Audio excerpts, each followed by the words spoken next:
ఆ వార్త వినిన వెంటనే నా తలంపులు వాట్ ఇఫ్, ఒకవేళ నీ కూడా ఇలా జరుగుతుందేమో, ఒకవేళ మీకు కూడా ఇట్లనే అవుతుందేమో అని సందేహం. అది ఎక్కువసేపు నడవలేదు, కానీ పరిశుద్ధాత్మ దేవుడు ఆ మూమెంట్లో కెన్ యూ ట్రస్ట్ మీ, నన్ను నమ్మగలుగుతావా అని అడిగాడు. అందుకని వాక్యం తెలియజేస్తుంది, టేక్ యువర్ థాట్స్ క్యాప్టివ్, మన ఆలోచనని చెరపెట్టాలంట.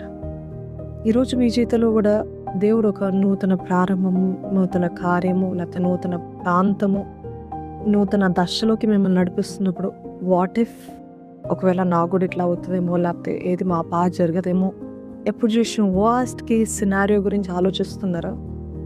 అట్లా అని నేను కేర్లెస్గా డెసిషన్స్ చేసి పర్లేదు దేవుడు చూసుకుంటాడని చెప్పట్లేదు. ప్రతి నిర్ణయము we need to weigh in the light of God's will. ప్రతిదీ కూడా చూడాలి ఇది దేవుని చిత్తం అని.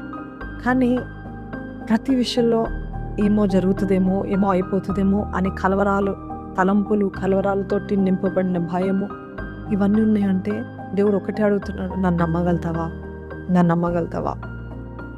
ఒక మాట మీకు చూపించాలని ఆశపడుతున్నాను. It is better to trust God and try than to doubt him and remain where you are.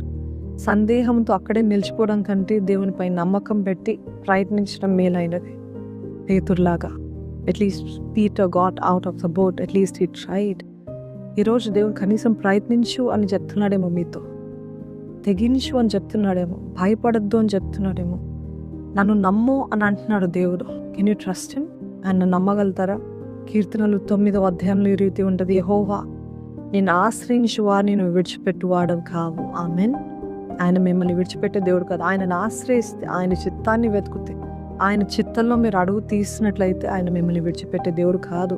Take heart, be strong, don't let anxious thoughts or worst case scenarios overtake you, overtake the faith. విశ్వాసంతో అడుగుదేయండి, విశ్వాసంతో ముందుకు వెళ్ళండి.